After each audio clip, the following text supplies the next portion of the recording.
Hi hello ನಮಸ್ಕಾರ. ನಾನು ನಿಮ್ಮ ಯುವ ಪಡುಕೋಣೆ.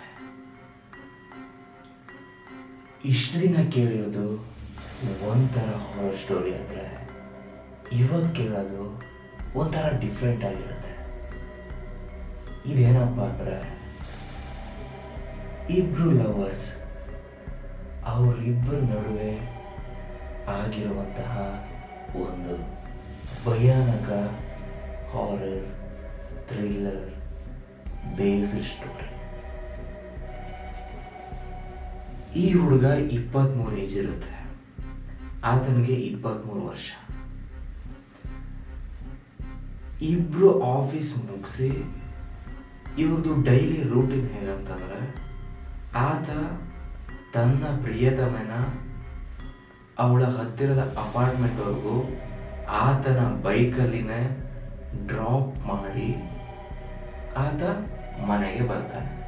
ಇದು ಅವ್ರದ್ದು ಡೈಲಿ ರೂಟೀನ್ ಆಗಿರುತ್ತೆ. ಸೊ ಹೀಗೆ ಒಂದಿನ ಇವನು ತನ್ನ ಹುಡುಗಿನ ಬೈಕಲ್ಲಿ ಕೂರಿಸ್ಕೊಂಡು ಮಾತಾಡ್ಕೊಂಡು ಹೋಗ್ತಾರೆ.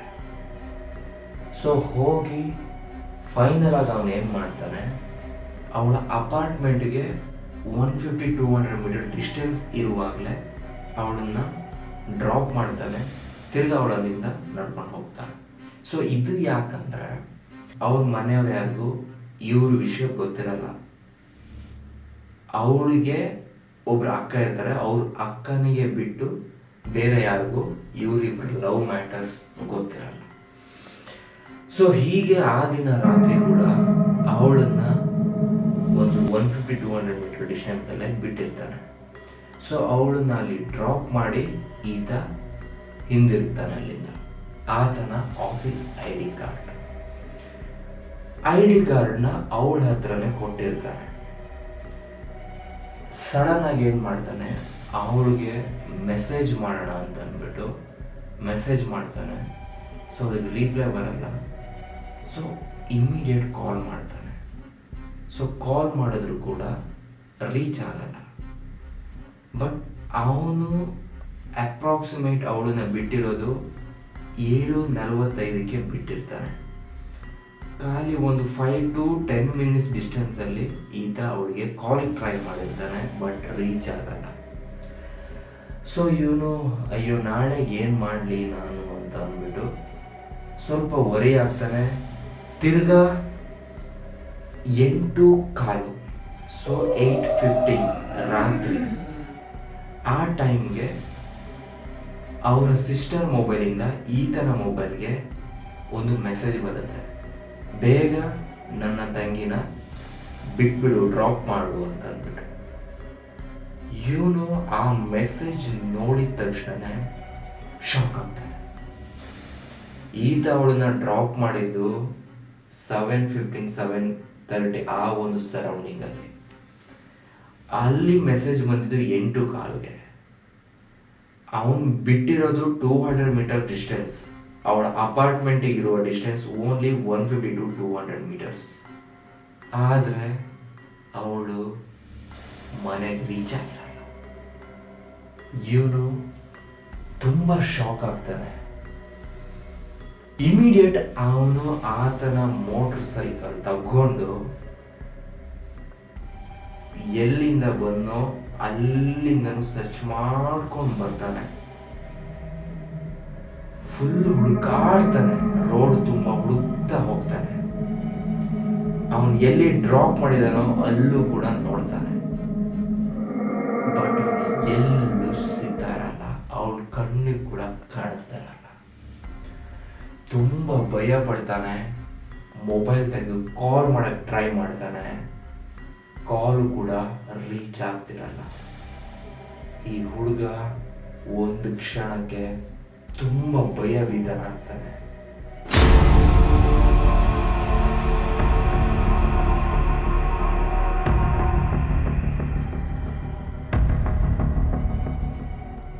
ಆವಾಗ ಆತನಿಗೆ ಒಂದು ವಿಷಯ ನೆನಪಿಗೆ ಬರುತ್ತೆ.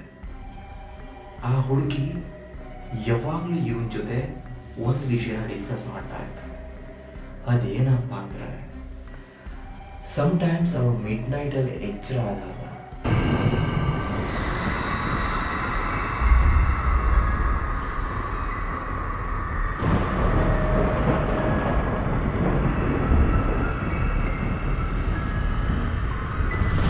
ಅವಳನ್ನ ಯಾರೋ ನೋಡ್ತಾ ಇರೋ ಹಾಗೆ,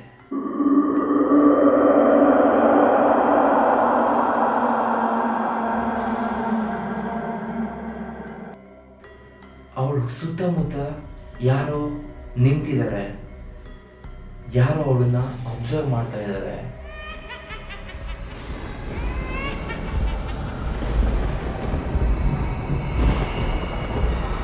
ತುಂಬ ಮಿಡ್ ನೈಟ್ಗಳಲ್ಲಿ ಎಚ್ಚರವಾದಾಗ ಈ ಥರ ಒಂದು ಅನುಭವ ಅವಳಿಗೆ ರೀಸೆಂಟ್ ಡೇಸಿಂದ ಆಗ್ತಾನೆ ಇರುತ್ತೆ.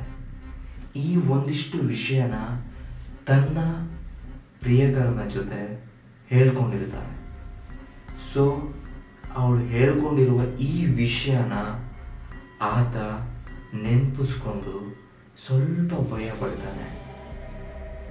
ಆ ಕ್ಷಣಕ್ಕೆ ಅವನ ಮುಂದೆ ಅವಳು ನಿಂತಿರೋದನ್ನ ನೋಡ್ತಾನೆ.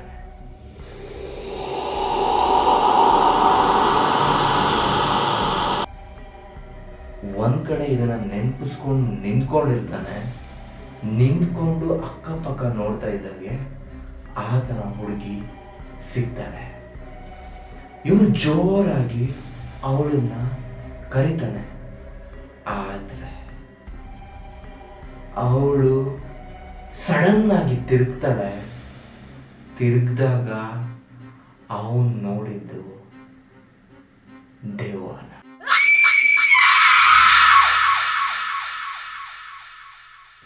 ಅವಳ ಮುಖ ಸಂಪೂರ್ಣ ಬದಲಾಗಿರುತ್ತೆ. ಅವಳ ಕಣ್ಣು ಫುಲ್ ವೈಟಿಶ್ ಆಗಿರುತ್ತಂತೆ.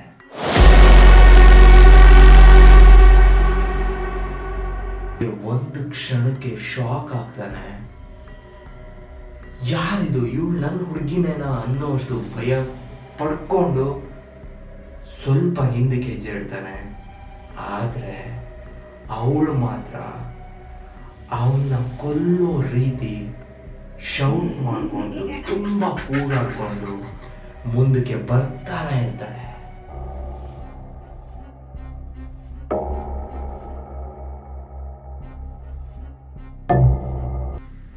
ಆದ್ರೆ ಅವನಿಗೊಂದ್ ಕಡೆ ಇಲ್ಲ, ಇವಳು ನನ್ನ ಹುಡುಗಿ, ಇವಳು ನಾನು ಬಿಟ್ಟು ಹೋಗ್ಬಾರ್ದು ಅನ್ನೋದು ಒಂದ್ ಕಡೆ. ಆದ್ರೆ ಇವಳು ಅವತಾರ ನೋಡಿ ತುಂಬಾ ಭಯಭೀತನಾಗಿ ಹಿಂದಕ್ಕೆ ಹೋಗ್ತಾನೆ ಇರ್ತಾನೆ.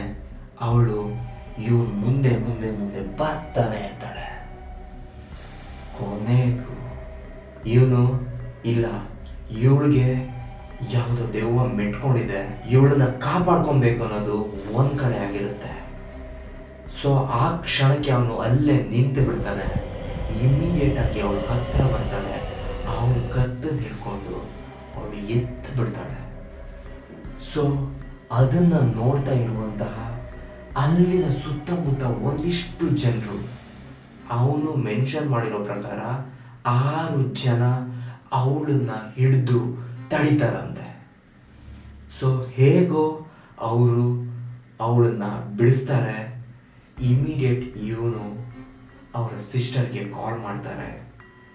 ಅವರ ಮನೆಯವ್ರಿಗೆ ವಿಷಯನ ತಲುಪಿಸ್ತಾರೆ. ಸೊ ಇಮಿಡಿಯೇಟ್ ಅವಳ ಪೇರೆಂಟ್ಸ್ ಆ ಸ್ಥಳಕ್ಕೆ ಬರ್ತಾರೆ. ಬಂದು ಅವಳನ್ನ ಕರ್ಕೊಂಡು ಹೋಗ್ತಾರೆ.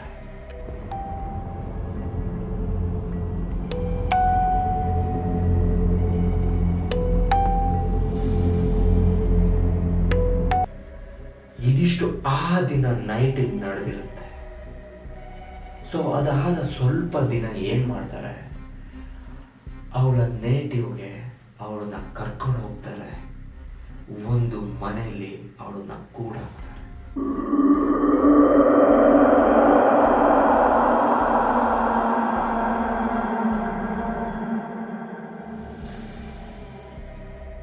ಕಂಪ್ಲೀಟ್ ಆಗಿ ಅವಳ ಮೈ ಮೇಲೆ ದೆವ್ವ ಬಂದಿರುತ್ತೆ.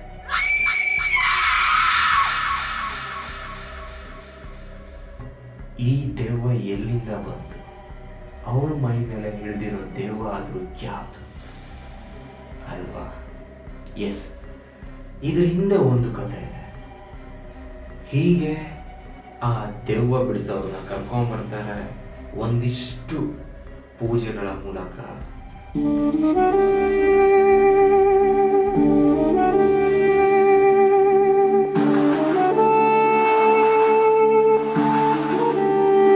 ಹಾಗೆ ಮಂತ್ರವಾದಿಗಳ ಮೂಲಕ ಗೊತ್ತಾಗುತ್ತೆ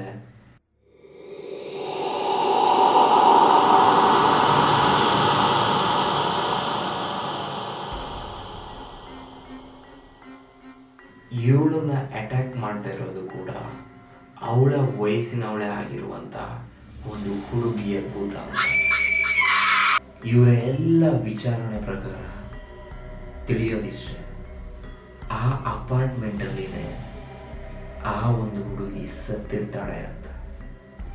ಸತ್ತಿರೋದಕ್ಕೆ ಕಾರಣ ಅವಳು ಪ್ರೀತಿಸ್ತಿರುವಂತಹ ಅವಳ ಲವರ್, ಅವಳ ಪ್ರಿಯತಮನೆ ಅವಳ ಸಾವಿಗೆ ಕಾರಣನಾಗಿರ್ತಾನೆ. ಏನಪ್ಪ ಅಂದರೆ ತುಂಬ ಟ್ರೂ ಆಗಿ ಅವಳು ಅವನ ಲವ್ ಮಾಡ್ತಾ ಇರ್ತಾಳೆ. ಆದರೆ ಅವನು ಅನೇಕ ಸಂಬಂಧಗಳನ್ನು ಹೊಂದಿರ್ತಾನೆ. ಇದೆಲ್ಲವನ್ನು ತಿಳಿದ ಆ ಹುಡುಗಿ ಅದೇ ಅಪಾರ್ಟ್ಮೆಂಟಲ್ಲಿ ವಿಷ ತಗೊಂಡು ಸತ್ತೋಗ್ತಾಳೆ. ಸೊ ಈ ಹುಡುಗಿ ಕೂಡ ಅದೇ ಅಪಾರ್ಟ್ಮೆಂಟಲ್ಲಿ ಇರ್ತಾಳೆ. ಡೈಲಿ ಕೂಡ ನೈಟ್ ಹೊತ್ತು ತನ್ನ ಹುಡುಗನ ಜೊತೆ ಅಪಾರ್ಟ್ಮೆಂಟ್ವರೆಗೂ ಬರ್ತಾಳೆ. ಸೊ ಈ ಒಂದು ಕಾರಣದಿಂದಲೇ ಆ ಒಂದು ಹುಡುಗಿಯ ಆತ್ಮ ಈ ಹುಡುಗಿಯ ಮೇಲೆ ಬಂದಿರುತ್ತೆ ಅಂತ ಮಂತ್ರವಾದಿಗಳು ತಿಳಿಸ್ತಾರೆ. ಇದೆಲ್ಲ ಒಂದ್ ಕಡೆ ಆದರೆ ಆ ಆತ್ಮಕ್ಕೆ ಬೇಕಾಗಿರೋದು ಈ ಹುಡುಗಿ ಪ್ರೀತಿಸ್ತಿರುವಂತಹ ಹುಡುಗನ ಕೊಲೆ ಮಾಡಬೇಕು. ಅವಳ ಇಂಟೆನ್ಷನ್ ಇಷ್ಟೇ ಆಗಿರುತ್ತೆ. ಯಾವ ಹುಡುಗನ್ನು ನಂಬ್ತಾ ಇರಲ್ಲ. ಇವನ್ನ ಸಾಯಿಸ್ಬೇಕು ಅನ್ನೋದಕ್ಕೆ ಆ ಹುಡುಗಿಯ ದೇಹದ ಒಳಗಡೆ ಅವಳ ಆತ್ಮ ಸೇರ್ಕೊಂಡಿರುತ್ತೆ. ಅವನ್ನ ಕೊಲೆ ಮಾಡೋದಕ್ಕೆ ಟ್ರೈ ಮಾಡಿರುತ್ತೆ. ಸೊ ಇದೆಲ್ಲ ವಿಷಯಗಳನ್ನು ತಿಳ್ಕೊತಾರೆ. ಕೊನೆಗೂ ಅನೇಕ ಪೂಜೆ ದೇವಾಲಯಗಳನ್ನು ಕೂಡ ಸುತ್ತುತ್ತಾರೆ. ಸೊ ಇದೆಲ್ಲದರ ಮೂಲಕ ಹೇಗೋ ಆ ಆತ್ಮವನ್ನು ಅವಳ ದೇಹದಿಂದ ಬಿಡಿಸ್ತಾರೆ. ಇದೆಲ್ಲ ವಿಷಯನೂ ಈ ಹುಡುಗ ಅವಳ ಅಕ್ಕನಿಂದ ತಿಳ್ಕೊತಾನೆ. ಹೀಗೆ ಒಂದು 3 ರಿಂದ 5 ತಿಂಗಳುಗಳ ಕಾಲ ಈ ಒಂದು ಪ್ರೊಸೆಸ್ ನಡೆಯುತ್ತಂತೆ. ಸೊ ಇದೆಲ್ಲ ಆದ ನಂತರ ಈಗ ಆ ಹುಡುಗನ ಏಜು 30. ಅವರು ಅಲ್ಲಿ ಮೆನ್ಷನ್ ಮಾಡಿರೋ ಪ್ರಕಾರ ಈಗ ಆ ಹುಡುಗ ಅವಳನ್ನೇ ಮದುವೆ ಆಗಿದ್ದಾನೆ.